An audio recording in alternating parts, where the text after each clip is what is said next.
¿Y si te dijera que detrás de los cabellos blancos y la voz cansada de una anciana sentada en el interior de México existe una historia que casi nadie se atrevería a contar? ¿Y si te dijera que toda mujer guarda una verdad enterrada tan honda y tan dolorosa que pocas veces encuentra voz, pero que cuando la encuentra, el mundo parece detenerse para escuchar? Me llamo Margarita Ramírez de la Cruz. Nací en 1947 sobre la tierra roja y caliente de San Pedro de los Valles, un pueblo perdido entre los cerros secos del estado de Zacatecas. Crecí con el olor de la tierra mojada después de la lluvia y el sonido del río Chico golpeando las piedras cada lunes por la mañana, cuando acompañaba a mi madre a lavar la ropa. Mi infancia fue sencilla, descalza, llena de risas tímidas y sueños silenciosos, igual que tantas otras niñas invisibles de los pueblos chicos del México profundo. Pero mi historia, como muchas, empezó a derrumbarse temprano. Tenía 7 años cuando el destino me arrancó a la única persona capaz de comprenderme. Mi madre, Josefina, fue llevada por la fiebre amarilla en aquellos tiempos en que el miedo se paseaba por las calles de tierra. Recuerdo el olor a remedio, la luz tenue de la lámpara, el sudor frío pegando el vestido a la piel. Recuerdo la mirada perdida de mi padre, Esteban, hombre de pocas palabras, trabajador, pero roto por dentro tras la muerte de ella. Recuerdo las noches en que, pensando que yo dormía, lo oía llorar bajito, intentando sujetar un trozo de mundo que ya no existía para nosotros dos. Así mi vida se volvió polvo en el viento. Una tarde de calor que quemaba, sentada en la banca de la cocina, escuché de boca de mi padre una frase que marcaría mi existencia. Te vas a ir a vivir con tus abuelos, Margarita, solo por un tiempo, hasta que yo pueda acomodarme. No era mi elección, tampoco era la suya. Era el único camino para una familia quebrada. Él me prometió que volvería a buscarme y yo, todavía con el perfume de mi madre en la memoria, le creí. Metí mi poca ropa en una bolsa, escondí mi muñeca de trapo al fondo y caminé por el camino de tierra sin saber que iba hacia el primer gran silencio de mi vida. La casa de mis abuelos maternos era todavía más aislada que la mía, una propiedad rodeada de nopales y huizaches, donde hasta los gallos cantaban con eco. Para llegar a la vecina más cercana, era casi 1 hora de camino bajo el sol ardiente, con la tierra cuarteándose bajo los pies. Mi abuela, Rosa, era de pocas palabras, pero sus ojos tenían esa ternura que calma el alma, al menos cuando la mirada de mi abuelo, Gregorio, no andaba cerca. Ah, mi abuelo Gregorio, si alguna vez existió nube más oscura sobre Zacatecas, yo no la conocí. Al principio pensé que solo era su manera de ser, duro, mandón, voz áspera, siempre cerrando puertas de golpe, siempre mirando con recelo, pero pronto noté que no era solo carácter. Había algo en sus ojos, una rabia contenida, una furia lista para estallar en cualquier segundo. Con él no había charla, solo órdenes. No existía cariño, solo vigilancia. Aprendí rápido lo que era la disciplina en la casa de Gregorio. Me levantaba antes del sol, sacaba agua del pozo, alimentaba a las gallinas, ayudaba a mi abuela con el desayuno. Después caminaba kilómetros hasta la escuelita rural, mi única ventana al mundo. Allí, la maestra doña Julia me enseñaba las letras y los números, pero también sembraba en mí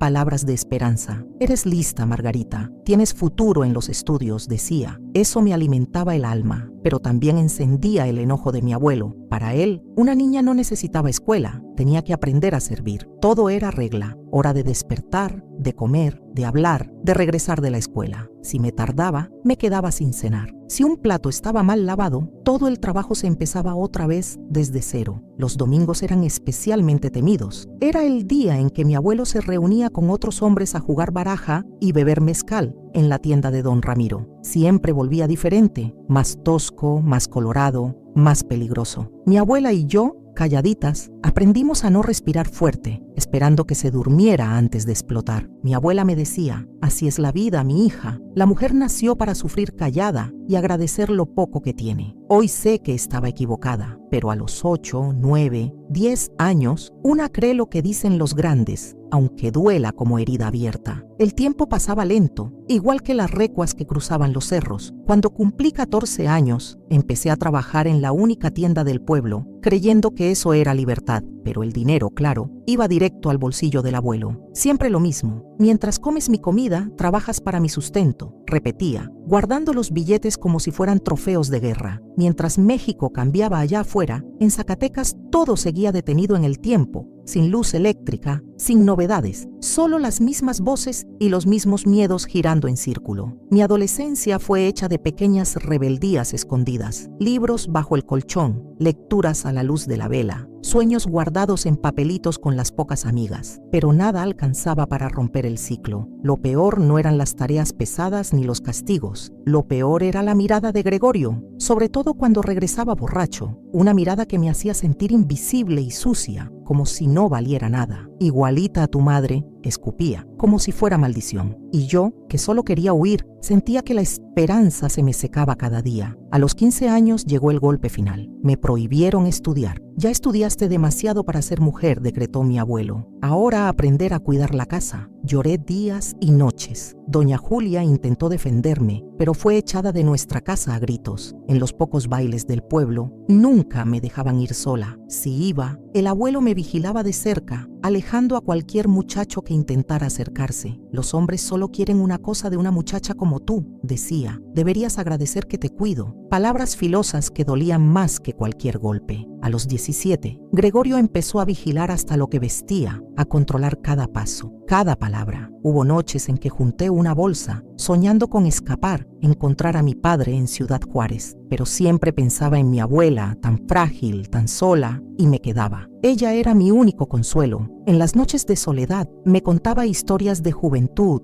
de cuando conoció al abuelo antes de que todo se amargara. Decía que el alcohol transformó al hombre bueno en un tirano. Con ella aprendí la fuerza silenciosa de las mujeres del campo, esa resistencia que no grita, pero permanece. La salud de mi abuela empeoró. Yo, con 18, 19 años, me convertí en ama de casa, enfermera, prisionera de un destino que no elegí. Mi único consuelo eran las cartas, cada vez más escasas, de mi padre, prometiendo que algún día vendría a buscarme, pero la esperanza allá era un lujo. La radio hablaba de revoluciones, pero mi verdadera batalla era sobrevivir cada día bajo la sombra pesada de esa casa. Todo parecía no tener salida hasta aquella mañana de octubre de 1966, cuando el destino decidió intervenir de una manera que nunca hubiera imaginado. Pero esa parte, por más dolorosa que sea, queda para el próximo capítulo. Ahora quiero saber, ¿desde dónde estás escuchando mi historia? Cuéntamelo en los comentarios, porque cada vida es distinta, pero toda mujer lleva un valor invisible, aunque nadie lo vea. Si esta historia tocó tu corazón, dale me gusta y suscríbete al canal. Así, la voz de las abuelitas puede llegar a quien aún necesita saber que siempre hay esperanza, incluso en el rincón más olvidado de México. Cuando pienso en esos años de mi juventud en San Pedro de los Valles, lo primero que me viene a la memoria no son las flores silvestres ni las tardes tranquilas, sino el sonido pesado de las botas de mi abuelo Gregorio sobre el piso de tierra apisonada, el eco de su voz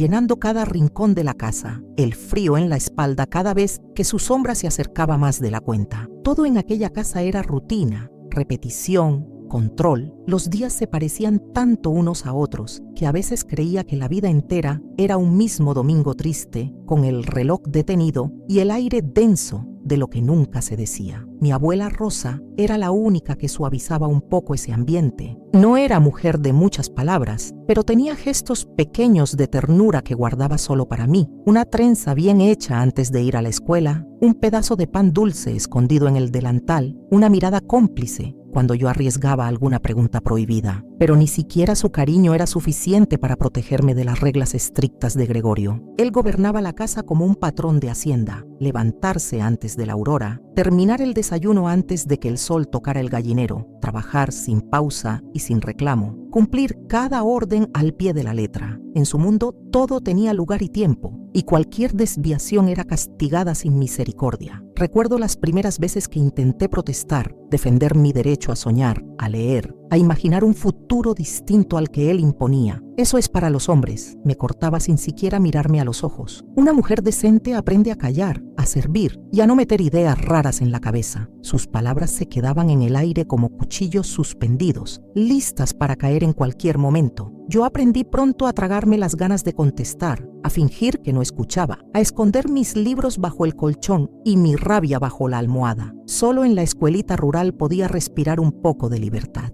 Doña Julia, mi maestra, se daba cuenta de mi tristeza. A veces me pasaba un papelito con algún verso de Sor Juana o me prestaba libros de historia que yo devoraba a escondidas, como si fueran trozos de vida prestada. Pero cada vez que mi abuelo encontraba un cuaderno fuera de lugar o un papel doblado entre mis cosas, la tormenta era inevitable. ¿Otra vez perdiendo el tiempo con tonterías?, gritaba, y la casa entera temblaba. Me quitaba los libros, los rompía delante de mí, me obligaba a barrer el patio una y otra vez hasta que mis manos se llenaban de ampollas. Eso te enseña a obedecer, repetía, a no olvidar cuál es tu lugar. Mi abuela intentaba interceder de vez en cuando, pero la respuesta de Gregorio era siempre la misma: un portazo, un insulto, un silencio aún más duro. Ella también era prisionera, aunque su jaula fuera más vieja y decorada con resignación. A medida que crecí, el control se volvió más asfixiante. A los 15 años, la prohibición de ir a la escuela me cayó como un balde de agua helada. Había sido la mejor alumna del año, había recibido un reconocimiento de la Secretaría de Educación del Estado, pero a mi abuelo nada de eso le importó. La escuela solo sirve para corromper a las mujeres, sentenció. Me arrancó del aula como quien arranca una flor silvestre antes de que florezca. Mis amigas siguieron su camino. Algunas se casaron jóvenes, otras se mudaron a la ciudad. Yo, en cambio, me quedé atrapada en una rutina de trabajo, silencio y vigilancia. El trabajo en la tienda de don Ramiro era duro, pero lo prefería a estar encerrada en casa. Al menos ahí podía escuchar las conversaciones de los vecinos, enterarme de lo que pasaba en el mundo más allá del cerro, soñar por un momento que un día me iría lejos de San Pedro. Pero cada peso que ganaba iba directo a las manos de Gregorio. Aquí nadie come gratis, me recordaba cada vez que yo insinuaba quedarme con unas monedas. Era como si mi esfuerzo, mi tiempo, mi juventud le pertenecieran por completo. No había espacio para la rebeldía. Si alguna vez me atrevía a protestar, el castigo era inmediato: un día sin cenar, una semana sin salir de casa, una lista interminable de tareas imposibles. Pero lo que más me dolía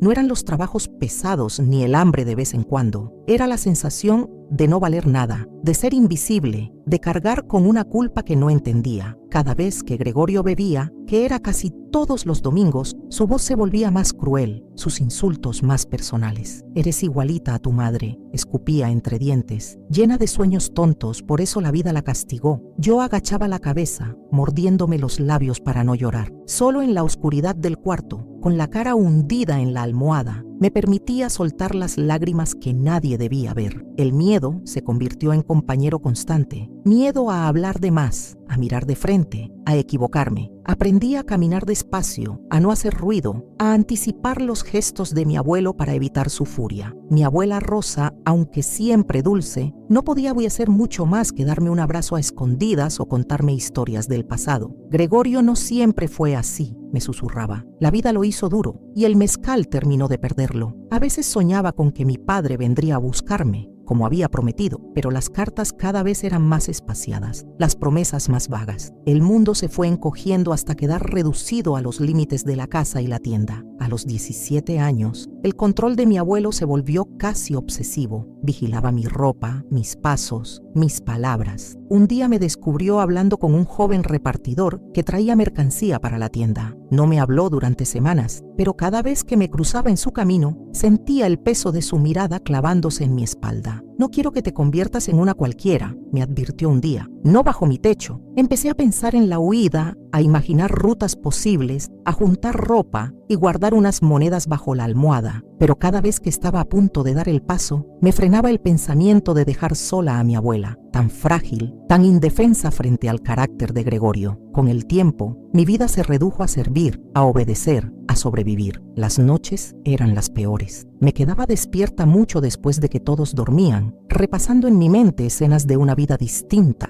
imaginando cómo sería caminar por una ciudad grande, entrar a una biblioteca, sentarme en un parque sin miedo. Pero al amanecer, todo volvía a ser igual. Mi única distracción eran las historias que mi abuela me contaba sobre su juventud, sobre la época en que el abuelo era un hombre bueno, antes de que el alcohol y la amargura se lo llevaran. No todas las mujeres tienen que resignarse, me susurraba cuando estábamos solas. Prométeme que un día vas a buscar tu propia felicidad. Pero la enfermedad fue apagando poco a poco la voz de mi abuela. Yo me hice cargo de la casa, de los animales, de todo. Me convertí en una sombra, una presencia casi invisible, cuyo único mérito era cumplir órdenes y evitar el enojo de Gregorio. Algunas noches rezaba en silencio, pidiendo fuerzas, pidiendo una salida, pidiendo que algo cambiara, pero nada cambiaba. La rutina se volvió costumbre, el miedo se volvió carne. Sin embargo, nunca dejé de soñar con libertad.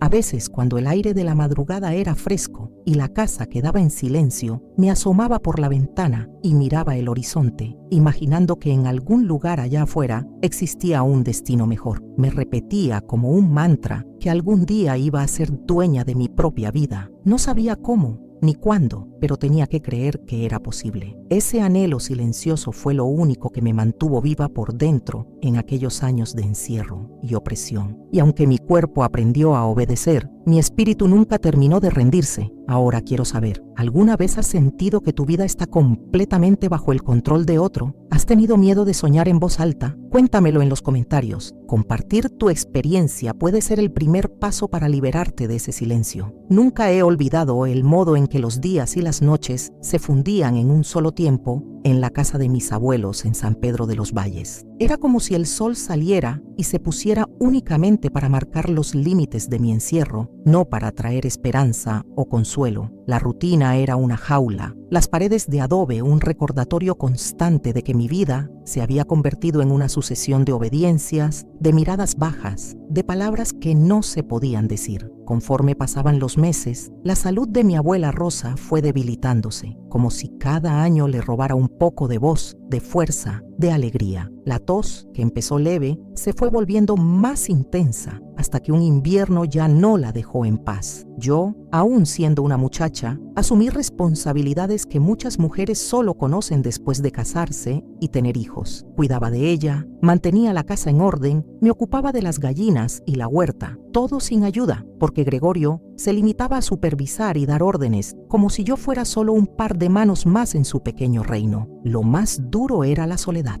Mis amigas de la escuela se fueron casando o mudando con sus familias a ciudades más grandes. Yo, en cambio, veía cómo mis cartas quedaban sin respuesta, cómo los domingos en la iglesia eran solo una oportunidad para escuchar los susurros de la gente sobre la pobre Margarita, la huérfana que cuida a la abuela enferma. Nadie se atrevía a preguntar lo que realmente pasaba dentro de nuestra casa. La costumbre era callar, fingir que todo estaba bien, cerrar la puerta y aguantar. Así, el silencio se volvió un muro tan alto como las montañas que rodeaban el pueblo. A veces, mi padre enviaba alguna carta desde Ciudad Juárez. Escribía pocas líneas, siempre llenas de promesas de regresar, de venir por mí cuando las cosas mejoren, pero los años pasaban y nunca llegaba. Esas cartas eran mi tesoro más preciado. Las leía una y otra vez, hasta casi saberlas de memoria, y cuando alguna noche me sentía especialmente perdida, las abrazaba contra el pecho, como si el papel pudiera protegerme del frío y de la soledad. Mi abuelo Gregorio, por su parte, no mostraba el más mínimo interés en mis sentimientos o anhelos. Cada día inventaba una nueva regla, una nueva tarea, una nueva forma de demostrarme que no tenía derecho a nada fuera del trabajo y la obediencia. Me decía que tenía que aprender a ser fuerte, a aguantar, porque la vida no era cosa de blandos. A veces, cuando regresaba de la tienda de don Ramiro, ya pasado de copas, se sentábale a la mesa y me observaba en silencio, con una mirada dura que me hacía sentir pequeña, indefensa, culpable de algo que no lograba comprender. Había noches en que, después de que todos dormían, me quedaba sentada en la oscuridad, repasando mentalmente los años que llevaba en esa casa. Intentaba recordar la voz de mi madre, el tacto de sus manos, pero los recuerdos se iban desdibujando, sepultados por la rutina y el miedo. A veces pensaba en escaparme, pero el temor a lo desconocido era más grande que mis ansias de libertad. Además, ¿a dónde podía ir una joven sola, sin recursos, sin apoyo, en un país donde la mujer sola es siempre motivo de sospecha y murmuración. Durante el día, mi vida era una secuencia interminable de tareas: lavar, planchar, cocinar, cuidar de mi abuela, atender a Gregorio. No existía tiempo para mí, ni para mis pensamientos, ni para mis sueños. Las únicas pausas venían en las noches, cuando mi abuela, en uno de sus pocos momentos de lucidez, me tomaba la mano y me contaba historias de su juventud, de los tiempos en que la vida era menos dura, de cuando el abuelo Gregorio era aún un joven apuesto y bondadoso, antes de que el mezcal y la frustración lo convirtieran en lo que era ahora. En esos relatos encontraba un rayo de esperanza, una pequeña luz que me recordaba que la vida podía ser distinta, que yo no estaba destinada solo al sufrimiento. Mi abuela me repetía: no dejes que te convenzan de que esto es lo único que existe. Hay un mundo allá afuera, Margarita, un mundo donde la mujer puede elegir su destino. Esas palabras eran mi refugio, pero también una tortura, porque sabía que al amanecer todo seguiría igual. La comunidad, por su parte, era un espejo de lo que vivíamos en casa. Nadie preguntaba, nadie intervenía. No te metas en lo que no es tuyo, decían las vecinas, y así se perpetuaban las historias de dolor tras las paredes de cada hogar. La iglesia, que debía ser consuelo, era más un lugar de juicio que de acogida. Las mujeres como yo, jóvenes, solas, eran vistas con lástima o con recelo, como si nuestra presencia pusiera en peligro la tranquilidad de los demás. Conforme me acercaba a los 19 años, sentía que mi alma se marchitaba. No era solo tristeza, era una especie de resignación que se instalaba en los huesos y que amenazaba con volverse permanente. El miedo era constante, miedo a equivocarme, miedo a la furia de Gregorio, miedo a que mi abuela muriera y yo quedara completamente sola. Rezaba en silencio, pidiendo a Dios una señal, un motivo para seguir resistiendo. A veces, durante los amaneceres fríos, observaba el horizonte desde la ventana de la cocina y pensaba que quizás algún día mi vida cambiaría, pero la esperanza era frágil, se quebraba fácil y el peso de la costumbre me hacía dudar de mi propio valor. Sentía que el destino ya estaba escrito y que lo único que me quedaba era aprender a soportar. El mayor peligro de vivir bajo opresión no es solo el dolor físico o el cansancio, es la forma en que poco a poco te convences de que mereces ese destino, de que no eres digna de otra cosa. Yo empecé a creer en las palabras crueles de mi abuelo, a pensar que, como decía la gente, Dios manda pruebas solo a quienes pueden soportarlas y que quizá mi misión en la vida era simplemente aguantar. Pero en lo más profundo de mi ser, una voz muy pequeña, casi apagada, me recordaba que aún existía una posibilidad de cambio, que el verdadero milagro sería no dejar morir esa esperanza. Ahora quiero preguntarte, ¿alguna vez has sentido que tu historia ya está escrita por otros? ¿Has sentido el peso del silencio y el miedo al cambio? Comparte tu experiencia en los comentarios. Quizá tu voz sea el primer paso para que otra mujer encuentre la suya. El invierno de 1964 se quedó grabado en mi memoria como una larga noche sin fin, de esas que no se disipan ni cuando amanece. El frío mordía los huesos y la escarcha cubría los campos alrededor de San Pedro de los Valles, volviendo la tierra dura como la vida que se vivía dentro de nuestra casa. Ese año, mi abuela Rosa empezó a enfermarse de verdad. La tos, que antes parecía pasajera, se instaló en sus pulmones y no la soltó más. En las madrugadas, mientras intentaba conciliar el sueño después de una jornada interminable, podía escuchar su respiración entrecortada, un silbido triste que se mezclaba con el silencio de las paredes de adobe. Con la abuela enferma, toda la responsabilidad de la casa recayó sobre mí. Me levantaba antes de que saliera el sol, encendía el fogón con los leños húmedos, preparaba el atole y la comida para las gallinas, limpiaba la cocina y después lavaba la ropa en el lavadero improvisado detrás de la casa. El frío cortaba las manos y los pies, pero no había opción de descansar. A veces, el agua helada me hacía llorar en silencio, pero las lágrimas se mezclaban con el vapor que subía del cazo. Gregorio, por su parte, se volvía cada vez más exigente. No soportaba ver nada fuera de lugar, ni una mota de polvo, ni una olla sin brillar. Si vas a quedarte aquí, tienes que aprender a ser mujer de verdad, repetía con esa voz ronca de hombre acostumbrado a ser obedecido. Cada error era castigado con un grito, un castigo o, lo que era peor, el silencio helado que duraba días. La soledad era mi única compañera. Mis amigas de la infancia ya no venían a visitarme. Algunas se habían casado, otras se habían mudado con sus familias a la ciudad. Yo me quedaba en la casa, mirando por la ventana el camino de tierra que se extendía hacia el horizonte, preguntándome si alguna vez tendría el valor de recorrerlo para no volver. Mi consuelo era escuchar las historias de mi abuela Rosa, en los pocos ratos que la enfermedad le permitía hablar. Me hablaba de su juventud, de los sueños que tuvo de ser partera, de la época en que Gregorio era un hombre trabajador y amable, antes de que el mezcal y la vida dura lo cambiaran para siempre. Esas historias eran un bálsamo, pero también una herida. Me recordaban que la esperanza, aunque posible, era frágil y podía romperse en cualquier momento. A medida que pasaban los meses, la salud de la abuela se deterioraba y mi ánimo también. Me sentía atrapada en una rutina que no tenía fin, una rueda que giraba sin moverse del sitio. Las noches eran largas y frías, y yo dormía con un ojo abierto, pendiente de cualquier ruido. Había días en que deseaba que todo terminara, que el amanecer no llegara, que alguien me rescatara de ese encierro invisible. Gregorio se volvió aún más irritable. Cada vez que regresaba de la tienda de don Ramiro, olía a mezcal y traía la mirada perdida, como si buscara un motivo para descargar su enojo. No necesitaba mucho. Una taza fuera de lugar, una tortilla quemada, cualquier pretexto era suficiente para estallar. Igualita a tu madre, solía decirme, llena de ideas tontas, por eso la vida la castigó. Esas palabras me pesaban más que los baldes de agua que cargaba cada mañana. El pueblo, mientras tanto, seguía su curso, ajeno a mi sufrimiento. La gente saludaba en la calle, preguntaba por la salud de la abuela, pero nadie se atrevía a indagar más allá. Cada familia tiene sus problemas, decían las vecinas, y yo aprendí que en el silencio también hay complicidad.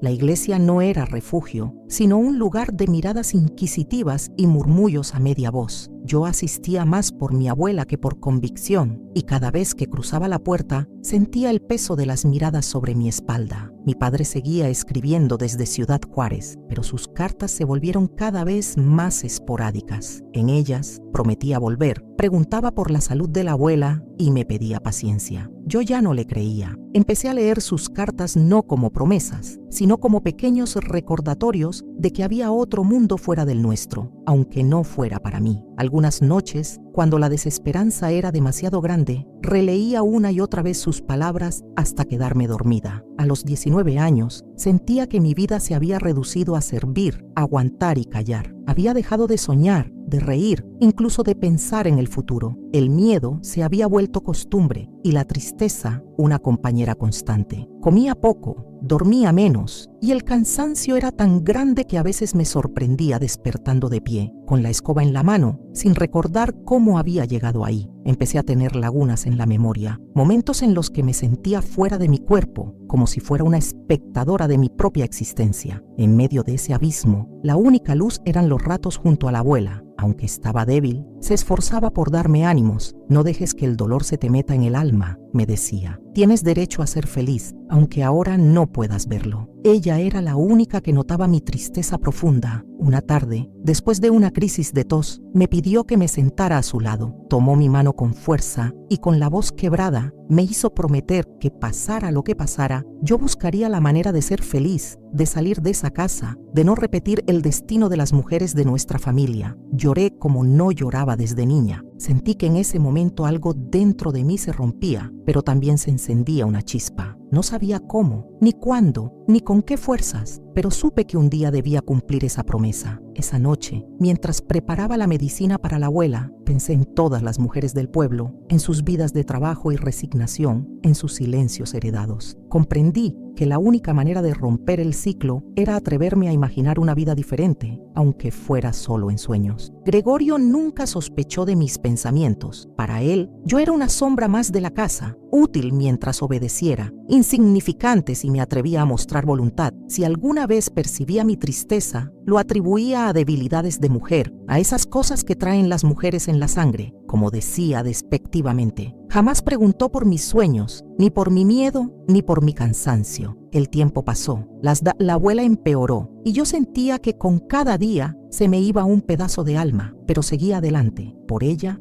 y por mí. Aprendí a encontrar pequeñas alegrías en detalles mínimos, el color de las flores silvestres, el canto de los pájaros al amanecer, una palabra amable de la panadera cuando pasaba por la calle. Me aferraba a esos instantes para no perderme del todo. Quiero preguntarte a ti, ¿alguna vez has sentido que el dolor se volvió parte de tu rutina? ¿Que la tristeza se instala y parece que nunca se va? Comparte tu historia en los comentarios. Tal vez al compartir lo que has callado, ayudes a otra persona a no sentirse sola. a medida que los días se acumulaban unos sobre otros, sentía como si la vida me estuviera puliendo desde dentro, limando cualquier resto de esperanza o rebeldía. La rutina era como una piedra áspera y yo, una rama que el tiempo y la costumbre iban desgastando hasta casi desaparecer. San Pedro de los Valles seguía siendo el mismo pueblo adormecido bajo el polvo y el sol, donde las noticias llegaban tarde, las mujeres envejecían temprano y los secretos se guardaban tan bien que a veces nadie los recordaba. Mi mundo era pequeño, confinado a las paredes de adobe de la casa, la huerta, el lavadero y la tienda de don Ramiro, donde que el abuelo Gregorio seguía gastando su poca alegría en cartas y mezcal. Para mí, la adolescencia pasó entre el silencio y las tareas del hogar, entre el miedo y la resignación. Cuando cumplí 20 años, la salud de mi abuela estaba ya tan frágil como el papel viejo. Había noches en que creía que no vería el amanecer, y cada vez que la escuchaba toser o gemir, sentía que algo dentro de mí se desmoronaba un poco más. Pero seguía cuidándola, cocinando sopas suaves, preparando infusiones de hierbas que las vecinas recomendaban, haciendo todo lo posible por aliviarle el dolor, aunque yo misma sintiera que no tenía a quien pedir auxilio. Gregorio, por su parte, se volvía cada día más impredecible. Había jornadas en que pasaba casi en silencio, sentado en la sombra del patio, rumiando pensamientos que nunca compartía, pero en los domingos de cartas y licor volvía transformado, gritón, violento, a veces cruel en una manera que me hacía recordar todo lo que quería olvidar. La casa esos días se llenaba de tensión. La abuela y yo nos movíamos en puntas de pie, evitando cualquier contacto, rezando por pasar desapercibidas. En una ocasión, después de una tarde especialmente dura, Gregorio rompió a golpes una de las ollas de la abuela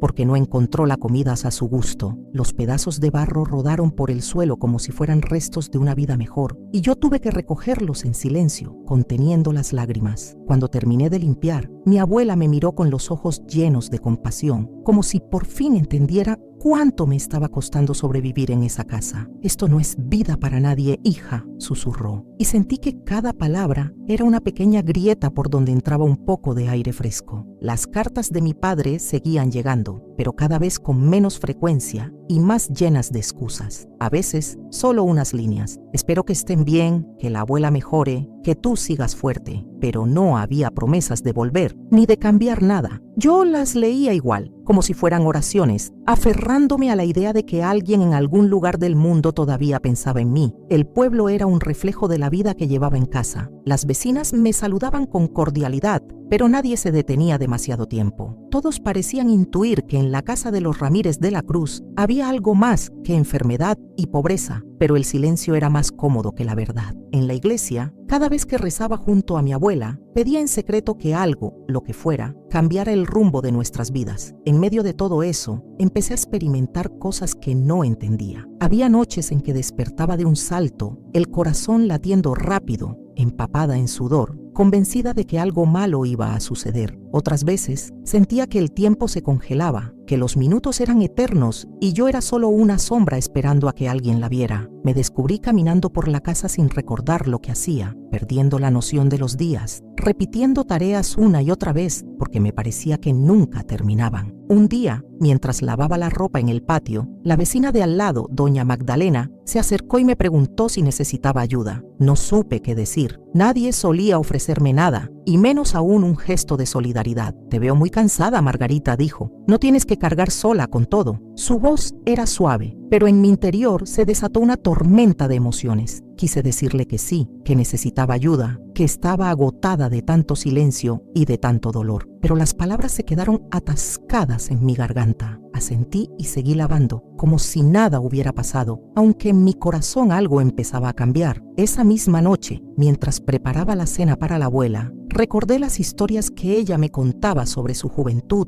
sobre la vida antes de Gregorio, sobre los sueños que alguna vez tuvo. Me pregunté cuántas mujeres del pueblo estarían viviendo historias parecidas, atrapadas por el miedo, por el qué dirán, por la obligación de cuidar de otros mientras nadie cuida de ellas. Fue entonces cuando decidí empezar a escribir un pequeño diario. No era más que un cuaderno viejo, escondido entre la ropa limpia, donde anotaba pensamientos, recuerdos y a veces solo listas de lo que tenía que hacer al día siguiente. Pero en ese cuaderno empecé a volcar todo lo que no podía decir en voz alta: el miedo a perder a mi abuela, la rabia contra Gregorio, la soledad de sentirme invisible, la esperanza de que algún día todo cambiara. Las semanas pasaron y aunque la rutina seguía igual de dura, noté que escribir me ayudaba a soportarla. Empecé a recordar detalles de mi infancia, las risas con mi madre, los paseos al río, los cuentos bajo el cielo estrellado. Esos recuerdos eran como un bálsamo para el alma, una manera de mantener viva la parte de mí que se negaba a rendirse por completo. La salud de la abuela llegó a un punto crítico en el verano de 1966. Pasaba la mayor parte del tiempo en cama, apenas comía y sus ojos parecían mirar siempre hacia un lugar muy lejano. Yo hacía todo lo posible por animarla, pero ella solo sonreía débilmente y me pedía que no dejara de creer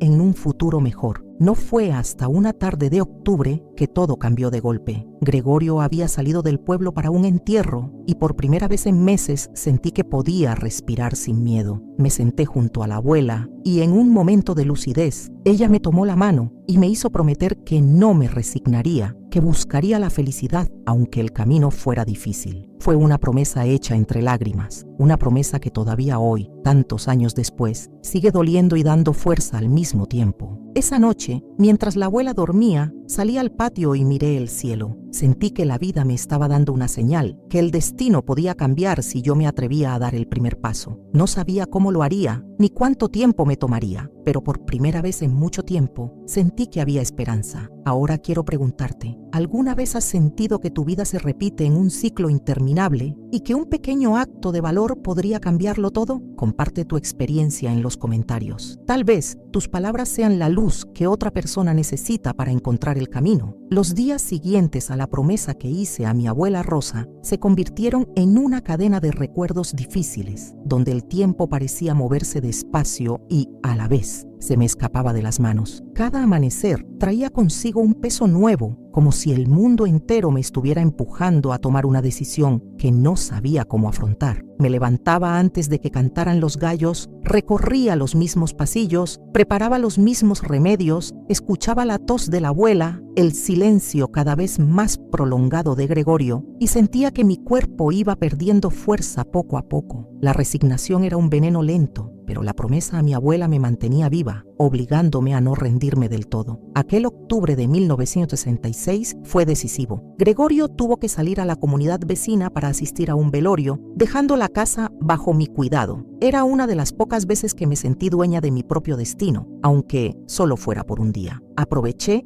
para limpiar a fondo la casa, preparar la comida favorita de la abuela y después de mucho tiempo, sentarme con ella sin miedo de que nos interrumpieran. Esa tarde, mientras el sol se escondía detrás de los cerros y la brisa traía el aroma de la tierra mojada, la abuela me pidió que me acercara y con la voz apenas audible me habló de cosas que nunca antes había dicho. Me contó sobre su infancia, sobre los sueños que tuvo y que la vida le fue arrebatando poco a poco. Habló de cómo conoció a Gregorio cuando era joven, de las promesas que él le hizo, del amor que se fue transformando en rutina y luego en distancia. Me confesó que durante años creyó que el sacrificio era lo correcto, que debía callar y aguantar por el bien de la familia, hasta que un día se dio cuenta de que el silencio era un veneno que también la estaba matando. No quiero que tú repitas mi historia, me dijo con lágrimas en los ojos. Quiero que seas libre, que busques tu felicidad aunque el mundo te diga lo contrario. La promesa de buscar mi propio camino se volvió más fuerte esa noche. Mientras la abuela dormía, abrí el cuaderno donde escribía mis pensamientos y anoté cada palabra que ella me había dicho. Escribir era mi manera de aferrarme a la esperanza, de recordarme que todavía había futuro para mí, aunque todo a mi alrededor insistiera en lo contrario. Al día siguiente, cuando Gregorio regresó del velorio, lo hizo más hosco y amargado que nunca. Traía el olor del mezcal impregnado en la ropa y en la voz. Apenas cruzó la puerta, comenzó a quejarse del desorden, de la comida, de la falta de respeto que sentía en cada rincón de la casa. Yo agaché la cabeza, hice mi trabajo sin responder, pero por dentro sentía que una fuerza nueva me protegía. Ya no era solo resignación, era la certeza de que tarde o temprano todo cambiaría. Pero la vida, como suele ocurrir, tenía sus propios planes. Esa misma noche, la salud de la abuela se complicó de manera repentina. Una fiebre alta la dejó postrada en la cama, delirando y llamando a su madre en sueños. Hice todo lo que estuvo en mis manos. Preparé cataplasmas, le di infusiones de hierbas, recé cada oración que me sabía de memoria, pero nada parecía aliviar su sufrimiento. Gregorio, por su parte, se mostró completamente incapaz de ofrecer consuelo. Caminaba por la casa como un fantasma, murmurando insultos, culpando a la vida, a la suerte, a todo menos a sí mismo. El pueblo entero parecía ajeno a nuestra tragedia. Nadie se acercó a preguntar por la abuela, nadie ofreció ayuda. La iglesia, que en otros tiempos era el centro de la comunidad, se había vuelto un lugar frío,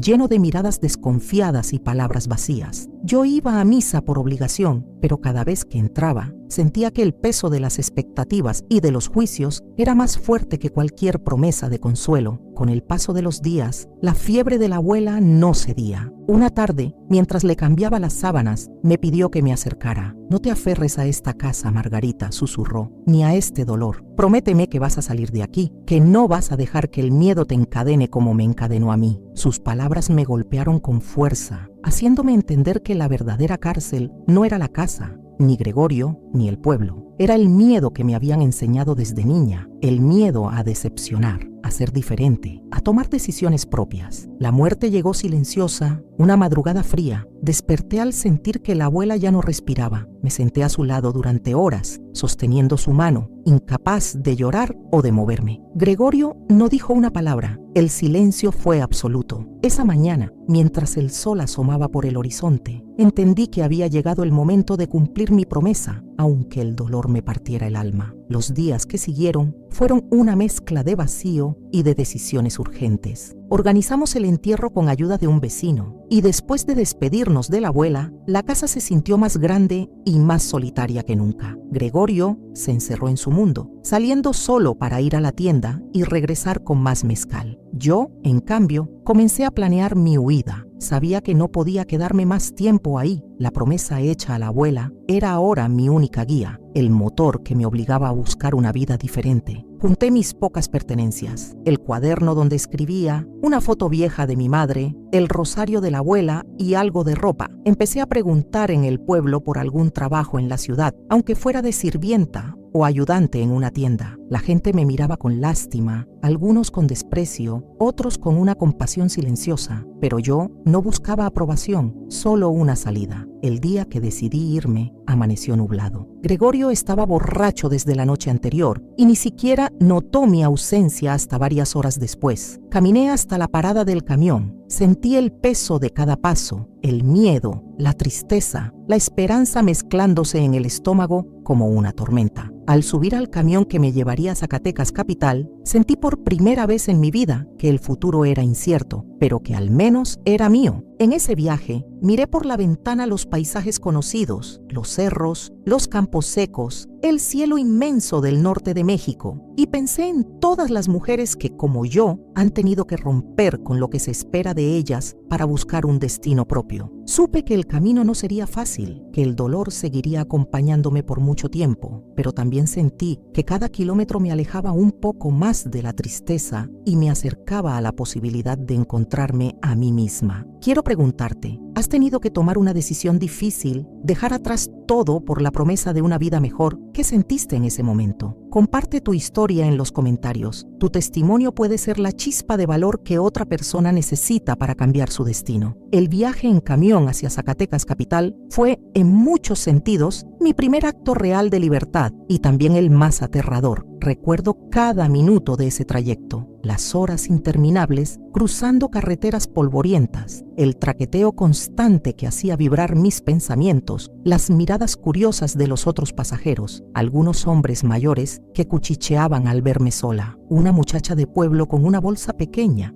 y el miedo pintado en la cara. Cada kilómetro que nos alejaba de San Pedro de los Valles Sentía como si se arrancara un pedazo de mi historia, pero también se abría una ventana a un mundo desconocido. Miraba el paisaje árido, las sierras a lo lejos, los caseríos desperdigados y me preguntaba cuántas mujeres antes que yo habían tenido que dejar todo por necesidad, por esperanza, por pura sobrevivencia. Llegué a Zacatecas, capital de madrugada. El aire era frío y olía a humo y a café barato de la terminal de autobuses. El bullicio de la ciudad era abrumador, los carros pasaban sin cesar y la gente parecía tener prisa, como si todos supieran a dónde iban menos yo. Me senté en una banca, abrazando mi bolsa, y sentí el peso de la soledad, pero también la ligereza de no tener a nadie controlando mis movimientos por primera vez. Esa libertad tenía un precio, el miedo a no saber dónde dormir, a no tener un plan claro, a depender de la bondad de extraños. Recordé las palabras de mi abuela: no tengas miedo de pedir ayuda cuando lo necesites. Así que, cuando vi a una mujer mayor barriendo la entrada de una panadería, me acerqué y le pregunté si buscaban trabajadora. Me miró de arriba abajo, notando mi aspecto humilde, el temblor en mi voz. ¿Sabes barrer, fregar, atender gente? Asentí. Me ofreció unas horas para limpiar y, a cambio, un pan dulce y un vaso de café. Fue el mejor desayuno de mi vida. Esa primera semana en la ciudad la pasé de trabajo en trabajo, limpiando pisos, lavando platos, ayudando en lo que me pedían. A veces dormía en un rincón de la panadería, otras veces en el cuarto de una señora que alquilaba camas a muchachas recién llegadas del campo. El dinero que ganaba apenas alcanzaba para comer, pero lo cuidaba como si fuera oro. Empecé a aprender las reglas de la ciudad,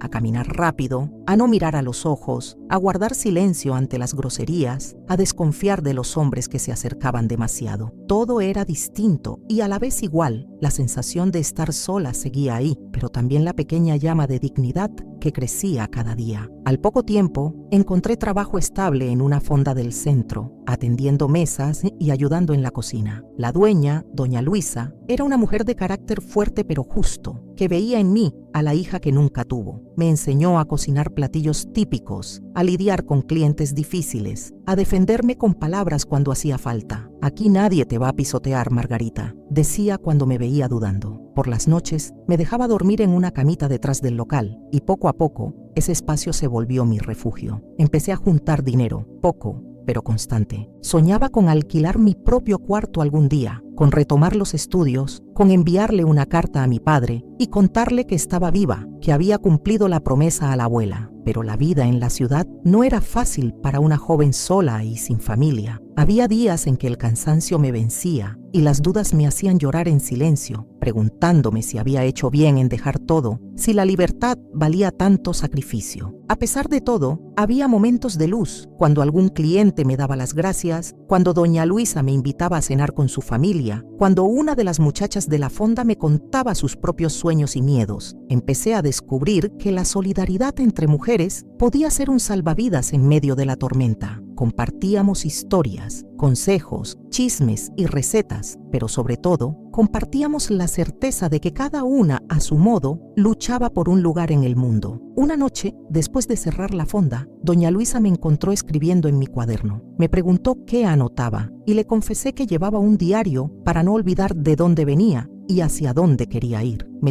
escuchó con atención y me animó a seguir escribiendo, a no perder nunca la voz. El dolor también se sana contando, dijo, y por primera vez sentí que podía empezar a curar mis heridas aunque todavía dolieran. A medida que pasaban los meses, el miedo fue cediendo espacio a la esperanza. Empecé a atreverme a soñar en voz alta, a imaginar una vida diferente, a creer que merecía algo más que sobrevivir. Pero los recuerdos de San Pedro de los Valles, de la abuela Rosa, de mi madre, seguían conmigo cada noche, recordándome de dónde venía y lo que me había costado llegar hasta ahí. No todo era fácil ni bonito. Hubo noches en que quise rendirme, regresar, pedir perdón aunque no hubiera hecho nada malo. Hubo mañanas en que el frío y el hambre me hicieron dudar de mi propia valentía, pero cada vez que sentía que iba a caer, recordaba la promesa a la abuela, las palabras de doña Luisa, la fuerza silenciosa de todas las mujeres que me habían precedido. El primer año en la ciudad terminó con una carta que nunca supe cómo escribir del todo. Era para mi padre. Le contaba que estaba bien, que había cumplido la promesa, que la abuela ya no estaba, que yo seguía buscando mi lugar en el mundo. No supe si la recibió, pero el solo hecho de escribirla fue un acto de sanación, un cierre de ciclo, una manera de decirme a mí misma que no estaba sola, aunque el mundo a veces pareciera demasiado grande. Hoy, cuando pienso en esa época, veo a una muchacha asustada, pero valiente, que supo romper el ciclo de silencio y resignación. Y aunque la vida no me ha dado todas las respuestas, sé que cada paso fue necesario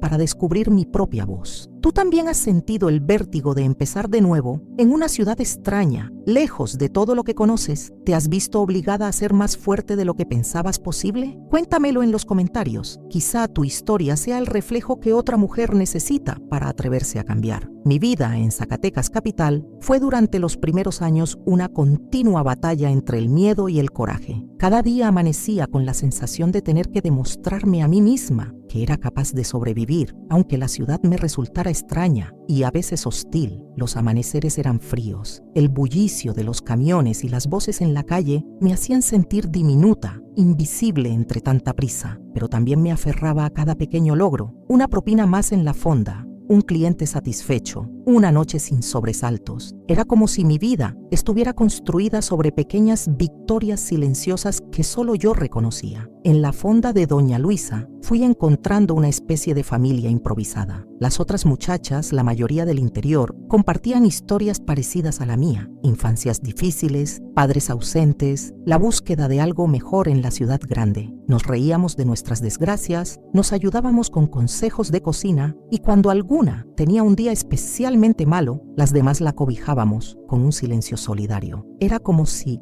por fin, hubiera encontrado un rincón del mundo donde no tenía que justificar mi tristeza ni mis silencios. No tardé en comprender que la ciudad, a pesar de sus retos, ofrecía posibilidades que en el pueblo hubieran sido impensables. Con los meses, logré ahorrar lo suficiente para alquilar un cuarto propio, pequeño y austero, pero solo mío. Aquella primera noche en mi cuarto, mientras escuchaba el rumor distante de la vida citadina, sentí una mezcla de temor y orgullo. Colgué una foto vieja de mi madre en la pared y puse el cuaderno de la abuela en la mesita de noche. Ese gesto tan simple fue mi manera de declarar que, aunque estaba sola, tenía raíces, historia y un motivo para seguir adelante. En la fonda, Doña Luisa me animó a retomar los estudios nocturnos. Insistía en que una mujer debía aprender a defenderse en la vida, no solo con las manos, sino también con la cabeza. Me inscribí en clases de secundaria para adultos y volver a una aula, después de tantos años, fue al principio intimidante. Me senté en la última fila, temerosa de hablar, convencida de que había olvidado todo. Pero poco a poco, entre libros de historia, sumas y restas, fui recordando a la niña que alguna vez fui, la que amaba aprender y soñaba con ser más que una sombra en la cocina. Esos meses se convirtieron en un proceso lento de reconstrucción. Por las mañanas trabajaba en la fonda, por las tardes estudiaba y por las noches, antes de dormir, escribía en mi cuaderno los avances del día. Algunas veces, las palabras fluían como un río, otras se atascaban por el cansancio o el dolor de los recuerdos, pero nunca dejé de escribir. En esas páginas documenté mis miedos, mis pequeños triunfos, los tropiezos que me hicieron dudar y las voces de todas las mujeres que me habían sostenido. La relación con Doña Luisa se volvió aún más cercana. Me veía como a una hija adoptiva y, en los días de descanso, me invitaba a su casa para comer en familia. Sus hijos pequeños me tomaron cariño y ella,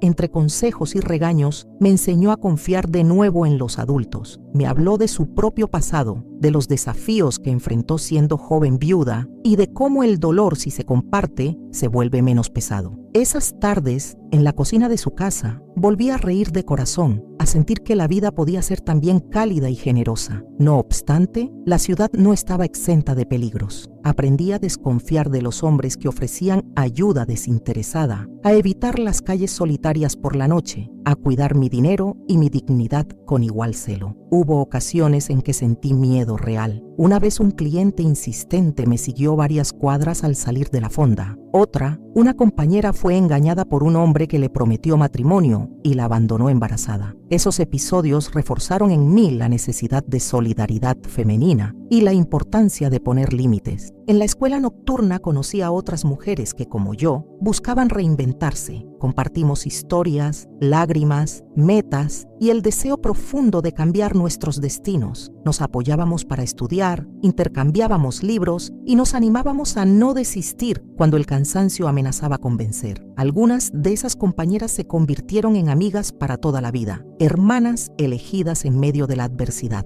Los recuerdos del pasado seguían acechando, sobre todo en las noches. Soñaba con San Pedro de los Valles, con la abuela Rosa, con Gregorio y sus palabras duras. Pero cada mañana, al despertar, me repetía que el pasado no tenía derecho a definir mi futuro. Era un trabajo constante, a veces doloroso, pero poco a poco fui ganando confianza en mi capacidad para decidir mi propio rumbo. El día que recibí mi certificado de secundaria fue un parteaguas. Lloré al recibirlo, no solo por lo que significaba académicamente, sino por todo lo que simbolizaba: la ruptura con el pasado, la posibilidad de un futuro diferente, la validación de mi esfuerzo. En ese momento, supe que podía aspirar a más. Decidí inscribirme en una preparatoria abierta, convencida de que la educación era mi boleto de salida a una vida digna. A veces, al volver a casa después de un día largo, me encontraba mirando el cuaderno de la abuela y la foto de mi madre. Pensaba en todas las mujeres de mi familia, en los sueños que ellas no pudieron realizar y en la promesa que les había hecho. Sentía que, aunque el camino fuera incierto, al menos tenía la certeza de que estaba avanzando. En esos años, la ciudad me regaló momentos de alegría inesperada: una caminata bajo la lluvia, una canción escuchada en la radio, el abrazo sincero de una ex-miga. Aprendí a disfrutar de los pequeños placeres, a perdonarme por los errores, a no rendirme cuando la vida se ponía difícil. Entendí que la resiliencia es como una planta que crece en medio del cemento, lenta pero firme, siempre buscando la luz. Quiero preguntarte, ¿alguna vez sentiste que la vida te obligaba a empezar de cero y, aún así, encontraste en el esfuerzo diario una razón para seguir adelante? Cuéntame tu experiencia en los comentarios. Tal vez tu historia inspire a alguien más a no rendirse nunca, aunque el camino sea largo y solitario. Con el paso del tiempo, la vida en Zacatecas fue transformándose en algo menos incierto y, poco a poco, fui encontrando un sentido propio para mi existencia. Sin embargo, a pesar de las conquistas cotidianas, los años de soledad y abuso habían dejado cicatrices profundas en mi alma, marcas invisibles que a veces dolían más que cualquier herida física. Aprendí a funcionar en medio de mis propias limitaciones. Había días en los que la tristeza me envolvía como una niebla espesa y otros en los que el simple hecho de levantarme de la cama era una pequeña victoria. Mientras avanzaba en mis estudios de preparatoria, me enfrentaba a retos nuevos y, sobre todo, a mí misma. La sensación de no ser suficiente, de no merecer nada bueno, me acompañaba como una sombra pertinaz. La voz de Gregorio seguía viva en mi memoria, recordándome que una mujer solo sirve para servir, que el esfuerzo intelectual era pérdida de tiempo, que soñar era peligroso y que la vida debía ser soportada en silencio. Luchaba cada día para callar esa voz interna, para imponerle la mía, para recordarme que tenía derecho a ser feliz. A medida que profundizaba en el estudio, descubrí el placer de aprender por el puro hecho de saber. La literatura, en particular, se convirtió en mi refugio. Leía a escondidas poemas de Sor Juana, relatos de Elena Poniatowska, novelas de Juan Rulfo. En esas páginas encontraba fragmentos de mi propia vida, espejos en los que veía reflejada la lucha silenciosa de tantas mujeres mexicanas. En la escuela nocturna, la maestra Patricia, una mujer enérgica y apasionada, me alentó a escribir no solo en mi cuaderno personal, sino también para el periódico escolar. Ese simple acto de compartir mi voz con otros fue revolucionario para mí. El miedo de ser juzgada se mezclaba con una sensación inédita de orgullo y pertenencia. Con el tiempo, empecé a participar en talleres literarios y grupos de mujeres que compartían sus historias. Escuché relatos de abandono, de violencia, de discriminación, pero también de resistencia, de sororidad, de sueños cumplidos a pesar de todo. Aprendí que el dolor, cuando se nombra, pierde parte de su poder, que compartir la herida es el primer paso para que empiece a sanar. En uno de esos talleres conocí a Alma, una mujer mayor que se convirtió en una especie de mentora para mí. Alma me habló de feminismo, de derechos, de la necesidad de romper el ciclo de silencio que por generaciones había asfixiado a tantas como nosotras. Gracias a ella, empecé a ver mi historia no como una desgracia personal, sino como un capítulo más en la larga lucha de las mujeres mexicanas por dignidad y libertad. La relación con doña Luisa seguía siendo un pilar en mi vida. Un día, después de una jornada especialmente difícil, me senté con ella en la cocina y, entre lágrimas, le conté todo lo que había vivido en San Pedro de los Valles. Por primera vez, puse en palabras el dolor, la soledad, el miedo constante, la sensación de haber sido invisible durante tantos años. Doña Luisa me abrazó fuerte y me dijo que la fortaleza no es ausencia de dolor, sino la capacidad de seguir adelante a pesar de él. Esa noche dormí como no lo hacía desde la infancia, sintiendo que había soltado una parte del pasado. Los avances en mi vida eran reales pero no lineales. Había días en que me sentía invencible, capaz de conquistar el mundo, y otros en que una palabra dura, una mirada reprobatoria, me hacían retroceder años en mi autoestima. El proceso de reconstrucción era lento y, muchas veces, frustrante, pero no estaba sola. Las amigas de la escuela, las mujeres del taller, doña Luisa, Alma, todas tejíamos una red de apoyo que nos sostenía en los momentos de mayor debilidad.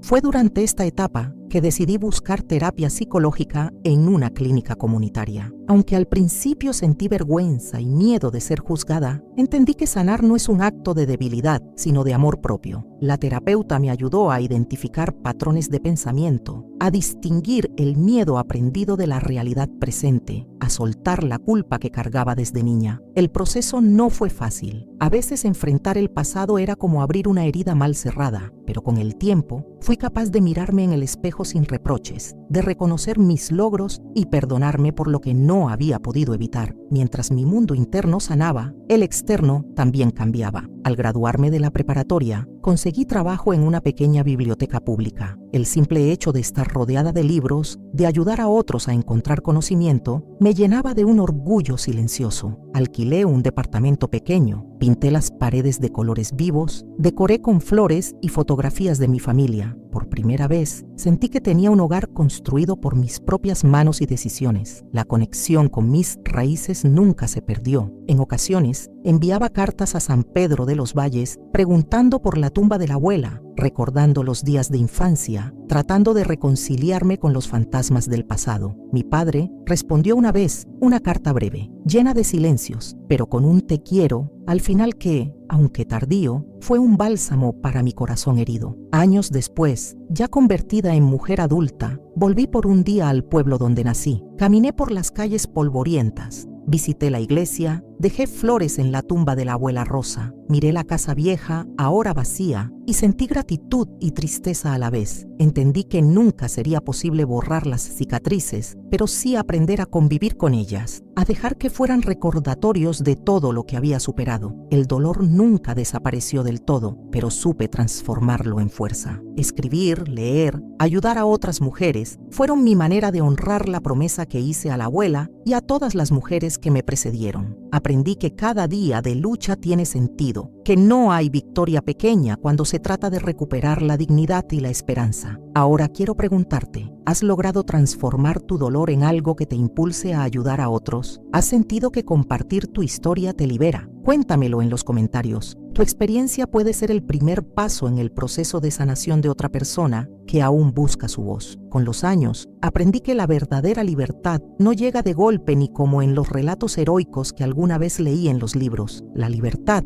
en mi caso, fue un camino de 1000 pasos pequeños, a veces hacia adelante y muchas veces hacia atrás. Fue un proceso de reconstrucción que duró décadas, una lucha constante por reconquistar mi dignidad, mi palabra, mi derecho a existir sin miedo. Cada mañana, al despertar, agradecía poder mirar el cielo por la ventana de mi propio departamento, saber que nadie decidiría por mí cómo debía vivir mi vida. Conseguí terminar mis estudios universitarios en letras, una meta que parecía inalcanzable en los años oscuros de San Pedro de los Valles. Fui la primera mujer de mi familia en obtener un título profesional. Ese logro, más allá de cualquier diploma, era un acto de resistencia contra todo el mandato de silencio y resignación que había marcado la historia de las mujeres en mi familia. Trabajé en bibliotecas, escuelas y centros comunitarios, siempre con la convicción de que el acceso al conocimiento podía transformar realidades. Convertí mi historia personal en herramienta de cambio. Empecé a participar como voluntaria en grupos de apoyo a mujeres víctimas de violencia, organizando talleres de escritura y círculos de palabra. Ahí, entre lágrimas compartidas y confesiones largamente guardadas, confirmé lo que siempre sospeché, que cuando una mujer sana abre el camino para que otras lo hagan, escuchar y ser escuchada, narrar el propio dolor sin vergüenza, se convirtió en una forma de romper las cadenas invisibles que durante generaciones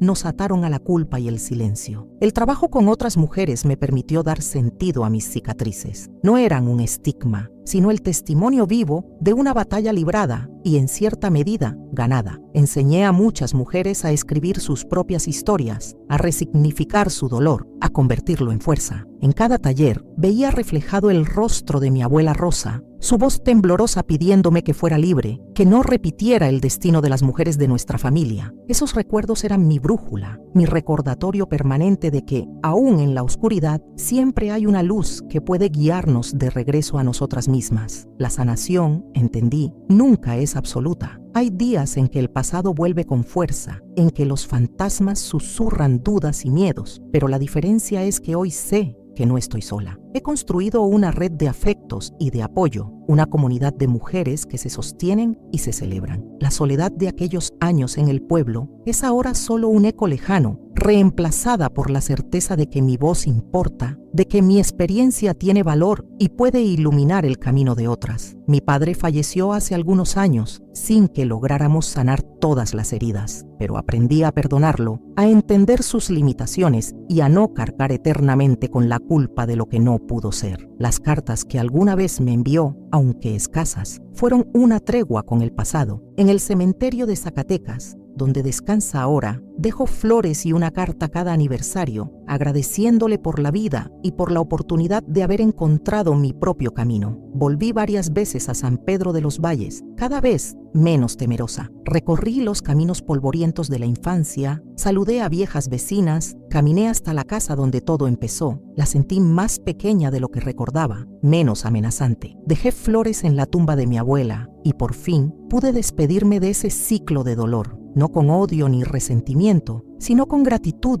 por la mujer en que me convertí, por la historia que fui capaz de transformar. Hoy, a mis 82 años, sigo escribiendo, sigo enseñando, escuchando, aprendiendo de las historias de otras. Me miro al espejo y ya no veo a la niña asustada ni a la joven sometida, sino a una mujer plena, con arrugas y canas que son marcas de una vida vivida a fondo. Me enorgullece saber que dejé un legado diferente a mis hijas y nietas, que pueden elegir, hablar, soñar sin miedo, que la historia familiar no se repite, sino que se renueva y se dignifica. Quisiera que mi relato sirva como testimonio de que nunca es tarde para cambiar, para curar, para romper los ciclos de violencia y opresión, que aún en los peores momentos, una chispa de esperanza puede ser el principio de una vida nueva. Nadie debe resignarse a vivir en silencio, ni a aceptar la tristeza como destino. Cada mujer lleva dentro de sí la capacidad de reconstruirse, de levantarse aún en medio de los escombros. Ahora quiero invitarte a ti, que has llegado hasta aquí, a dejar tu comentario con la frase: creo en mi libertad y en mi derecho a sanar. Comparte también tu historia o tu sentir. Lee y responde a otras personas, porque este espacio es una comunidad de apoyo y escucha. Si mi relato te inspiró, te pido que te suscribas al canal, compartas este video con alguien que lo necesite y nos ayudes a seguir llevando historias reales y transformadoras a más personas. Cada comentario y cada suscripción fortalece nuestra red de esperanza y solidaridad. Recuerda, la sabiduría y el valor de las mujeres no deben perderse ni quedarse en secreto. Juntas podemos construir futuros más justos y luminosos. Este video es de autoría propia, basado en relatos reales y creado con dedicación para esta comunidad.